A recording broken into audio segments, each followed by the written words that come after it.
Hey guys, Miss Hydrick here with your Sun, Earth, and Moon Objective 3 video on moon phases. Make sure you've set up your wicks. Take an opportunity now to pause the video and get your wicks set up, and when you're ready, come back to me. Our objective today is to understand moon sequences and predict patterns of change in the appearance of the moon over time. We have 5 essential questions and our support item. So let's start with this little video on moon phases.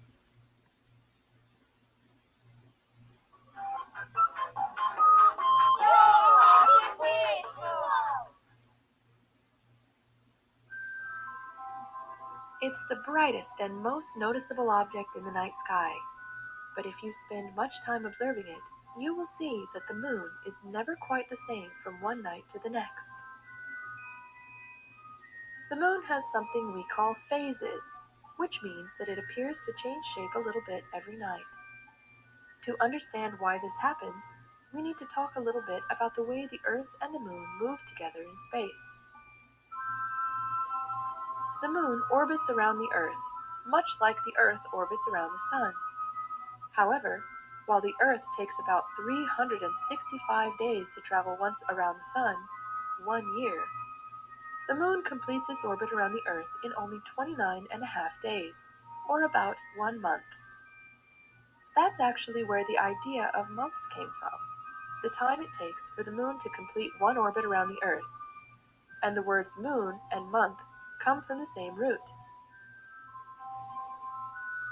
Despite how bright it looks in the sky, the Moon does not have any light of its own. It only appears to shine brightly in the sky because light from the sun hits it and bounces off.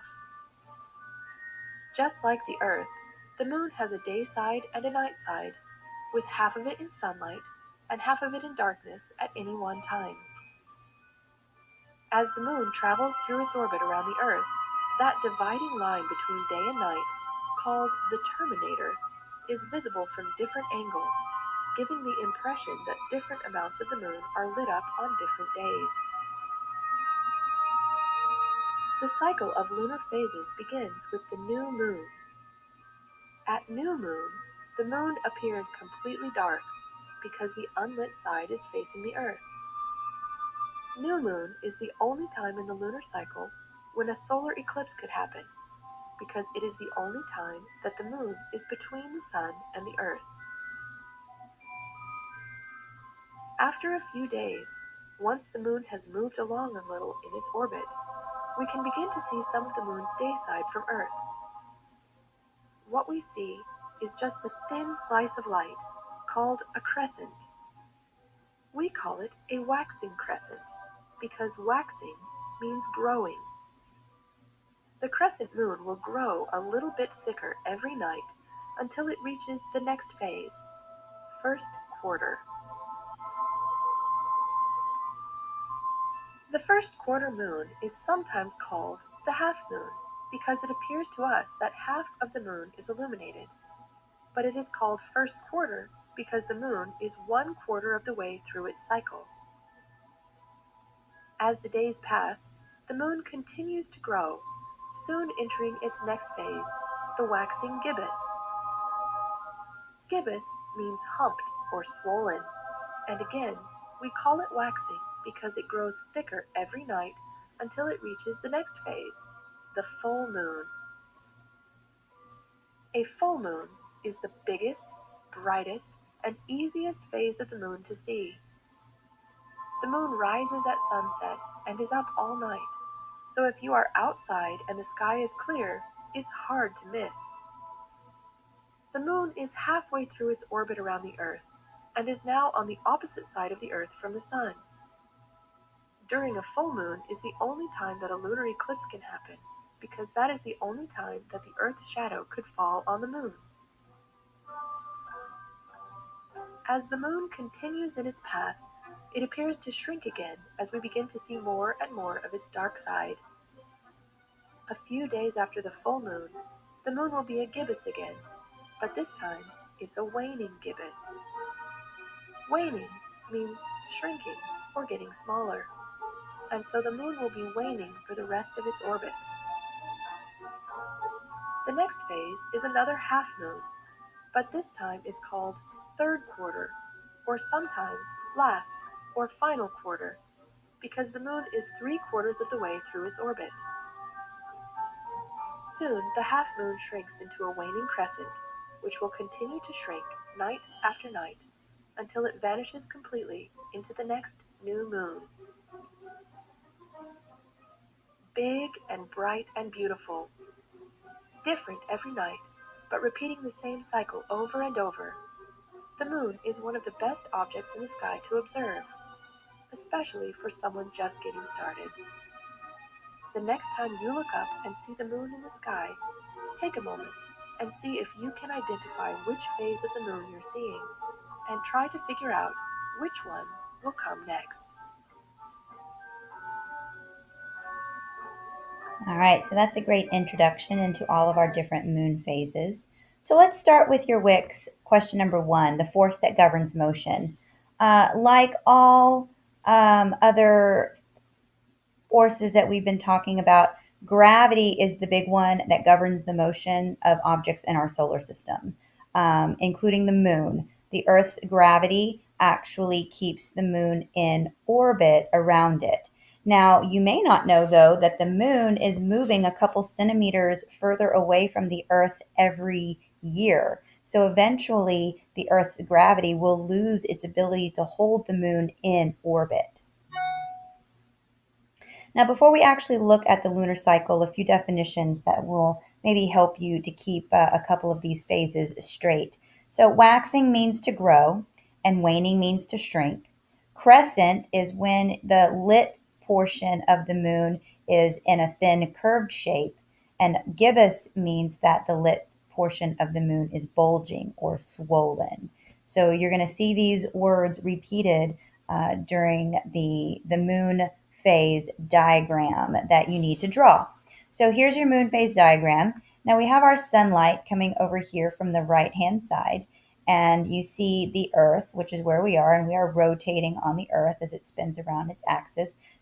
We are sometimes on the lit side, it's daytime, and we rotate into the shadow, then it's nighttime. The moon also is always 1/2 lit, but according to its position in its orbit around the Earth, we will see different amounts of that lit side.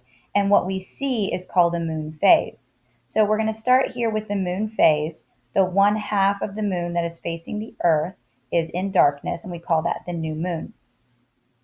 The new moon will grow into a waxing crescent, continue to grow into that first quarter, continue to grow into the waxing gibbous.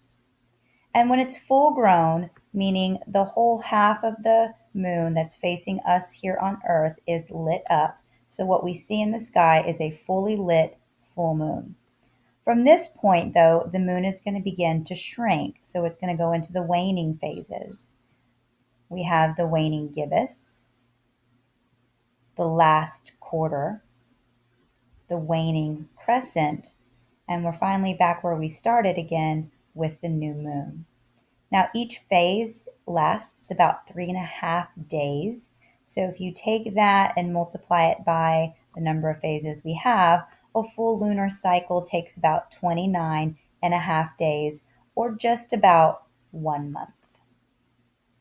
Now, if we were looking at a diagram of the moon phases and our sun was coming from the other direction, we would simply flip everything around. The new moon would be here, and then we would go through the waxing phases down here and the waning phases up here back to new moon. So one of the most important things for you to do when you are looking at a moon phase diagram is to first identify what direction the sunlight is coming from, because that is then going to determine what moon phase is in the different positions as the moon orbits around the Earth. So why do we even see the moon at all? Because it cannot emit its own light. But remember that the moon is a reflector of light. So we see it simply because it reflects light from the sun, not because it is producing light of its own. Now, we do always see the same side of the moon. The side of the moon that faces towards the Earth looks like this. And on those full moon days or nights, you can see the varying shades of darker gray and lighter gray of the moon's surface. Now, we can never see the actual backside of the moon, though, unless we were able to go out into space.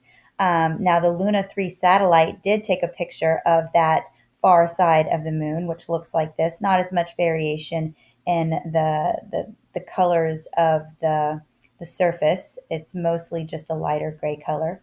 Now, the reason we always see the same side of the moon is a geosynchronous orbit. That means that the time it takes the moon to make one full rotation and revolution around the Earth is 29 and a half days. So we always see the same side of the moon. We never see the dark side or the back side.